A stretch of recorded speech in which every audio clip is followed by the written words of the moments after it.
नमस्कार दोस्तों, मैं डॉक्टर ईशान आप सभी का स्वागत करता हूं आपके अपने YouTube channel Bing doctor official पे। उम्मीद करता हूं आप सब लोग बढ़िया होंगे और आप सभी की नीट 25 की प्रिपरेशन काफ़ी अच्छी चल रही होगी। दोस्तों, जैसा कि आप सभी को पता है, नीट 25 की एप्लीकेशन फॉर्म का प्रोसेस स्टार्ट हो चुका है कल से 7 फरवरी से, और अभी इसकी लास्ट डेट जो है 7 मार्च है। आप आराम से अप्लाई कर सकते हैं, 1 महीने का समय आपको दिया गया है। अब जैसे जैसे स्टूडेंट अप्लाई करते हैं, स्टूडेंट के सामने समस्याएं भी आ रही है, जो कि हमें कमेंट सेक्शन के थ्रू या फिर पर्सनल मैसेज के थ्रू प्राप्त होती है। अब एक मेजर इशू स्टूडेंट ने फेस किया है एप्लीकेशन फॉर्म फिल करते टाइम, और ये एक ही नहीं है, काफ़ी स्टूडेंट की समस्या है कि सर जब हम एप्लीकेशन फॉर्म फिल कर रहे हैं तो उसमें एग्जामिनेशन सिटी सेंटर में हमारे पास ज़्यादा स्टेट के ऑप्शन ही नहीं आ रहे। जिस स्टेट में हमारे को एग्जामिनेशन सेंटर लेना है उसका ऑप्शन ही नहीं आ रहा है ना। एक बहुत बड़ा इशू है, इसके बारे में बात करूंगा कि ये इशू क्यों हो रहा है और साथ ही इसका क्या सॉल्यूशन है, कंप्लीट इस वीडियो में बताने वाला हूँ। तो वीडियो काफ़ी इंफॉर्मेटिव है, आप सभी स्टूडेंट के लिए काफ़ी जानकारी जो है ज़रूरी है, तो वीडियो को अच्छे से एंड तक जरूर देखिएगा। साथ ही डॉक्यूमेंट कौन कौन से रिक्वायर्ड हैं, अगर आपने एप्लीकेशन फॉर्म नहीं भरा है नीट 25 का तो उस वीडियो को ज़रूर से देख लेना। मैंने कंप्लीट वीडियो में बता दिया कि कौन कौन से डॉक्यूमेंट आपको अप्लाई करते टाइम ऑनलाइन एप्लीकेशन फॉर्म में अपलोड करने होंगे।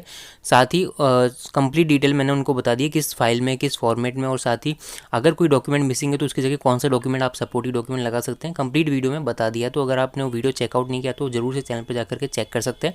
अदरवाइज लिंक मैं डिस्क्रिप्शन बॉक्स में पिन कमेंट में देने की कोशिश करूँगा, तो आप वहाँ से भी चेक कर सकते हैं। ठीक है, तो कंप्लीट वीडियो मैं ऑलरेडी बना चुका हूँ, जरूर से देखिएगा।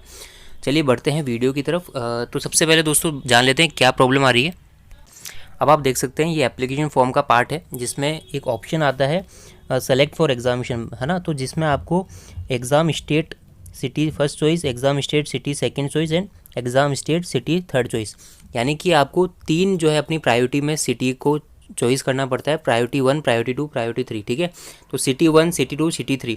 अब स्टूडेंट की जो प्रॉब्लम है वो है कि जब हम स्टेट का ऑप्शन देखते हैं तो यहाँ पर सभी स्टेट का ना आकर के केवल एक स्टेट का आ रहा है जहाँ से वो बिलोंग करते हैं। ठीक है, अब ये ऐसा क्यों हो रहा है पहले तो मैं आपको ये बताऊंगा, दूसरा इसका सॉल्यूशन क्या है वो बताऊंगा। देखो, जब आप एप्लीकेशन फॉर्म भरते हैं तो जब आप परमानेंट एड्रेस और आपसे प्रेजेंट एड्रेस पूछा जाता है, यानी एड्रेस कि जब आप डिटेल भरेंगे वहाँ पर तो 2 तरह से एड्रेस होते हैं, परमानेंट और एक होता है प्रेजेंट।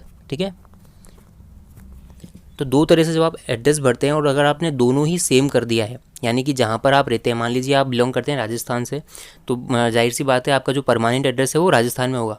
ठीक है, और प्रेजेंटली भी आप अभी राजस्थान में ही स्टडी कर रहे हैं और वहीं से फॉर्म अप्लाई कर रहे हैं, तो आपका दोनों ही सेम रहेगा राजस्थान। तो यहाँ पर जो स्टेट ऑफ सिटी चॉइस आएगी वो केवल राजस्थान ही शो करेगा आपको, यहाँ पर अदर स्टेट नहीं शो करेंगे। ठीक है, अब मान लीजिए कोई स्टूडेंट, समस्या कहाँ आ रही है, यहाँ तक तो कोई समस्या नहीं है, चलो स्टूडेंट को अपने ही स्टेट में एग्जामिनेशन सेंटर मिल जाएगा, लेकिन जो समस्या है वो उन स्टूडेंट के लिए है जो जिनका परमानेंट एड्रेस तो कहीं और है, लेकिन प्रेजेंटली वो किसी न किसी कोचिंग इंस्टीट्यूट में पढ़ रहे हैं या फिर कहीं अदर स्टेट में स्टडी कंटिन्यू कर रहे हैं अपनी, है ना, और उनका प्रेजेंट एड्रेस अलग है। ठीक है ना, तो उनके सामने समस्या ये आ रही है कि जब वो प्रेजेंट एड्रेस और परमानेंट एड्रेस अपना जो है सेम ही कर रहे हैं, स्टेट अपना सेम डाल रहे हैं, तो वो जो है एक ही सिटी दिखा रहा है। यानी कि अगर आप एप्लीकेशन फॉर्म फिल करते हैं, मान लीजिए कोई स्टूडेंट है जो राजस्थान में कोचिंग करने आया है कोटा। ठीक है, अब कोटा से स्टडी कर रहा है, पढ़ाई कर रहा है, चाहता है कि कोटा में मेरे को एग्जामिनेशन सेंटर मिल जाए और वहीं पर जाके मैं एग्ज़ाम दे दूं क्योंकि मैं वहीं से तैयारी कर रहा हूँ, है ना। तो काफ़ी सारे स्टूडेंट आते हैं कोटा से, कोटा ही नहीं सीकर है, और राजस्थान में काफ़ी सारे आपको पता है काफ़ी सारे, या फिर राजस्थान नहीं अदर स्टेट में भी आप मान लीजिए दिल्ली पढ़ रहे हैं, ठीक है, कहीं और पढ़ रहे हैं। ठीक है, तो जो भी है अदर स्टेट, यानी कि आप अपने स्टेट को छोड़ करके कहीं और जा करके कोचिंग कर रहे हैं और वहीं से आप एग्जामिनेशन देना चाहते हैं, तो आपको क्या करना है। मान लीजिए फॉर एग्जांपल अगर आप दिल्ली से बिलोंग करते हैं, राजस्थान में पढ़ाई कर रहे हैं और आपको चाहिए कि राजस्थान में मुझे सेंटर मिल जाए, तो आपको अपना परमानेंट एड्रेस तो दिल्ली ही करना है ना। परमानेंट एड्रेस में तो जो आपका परमानेंट है, जहाँ का आपका डोमिसाइल है, वो ही आपका आना चाहिए। लेकिन जो प्रेजेंट एड्रेस है दोस्तों, वहाँ पर आपको क्या करना है, राजस्थान या फिर जहाँ पर आप प्रेजेंटली स्टडी कर रहे हैं, जहाँ पर आपको सेंटर चाहिए, वो आपको भर देना है वो वाला एड्रेस। ठीक है, अब ऐसे में क्या होगा ना, जब आप ये 2 चीज़ करते हैं ना, तो आपके सामने जब स्टेट का चॉइस आता है तो उसमें आपके पास 2 ऑप्शन आएंगे। या तो फॉर एग्जांपल अगर आप दिल्ली में रहते हैं, परमानेंट एड्रेस आपका दिल्ली में है और राजस्थान में पढ़ाई कर रहे हैं, अगर आपने प्रेजेंट एड्रेस राजस्थान का दिया है तो आपके 2 स्टेट का सिलेक्शन आएगा। एक आप दिल्ली से भी चूज़ कर सकते हैं, दूसरा आप राजस्थान में। ये मैंने एग्जाम्पल के तौर पर बताया, आपके स्टेट टू स्टेट वेरी कर सकता है।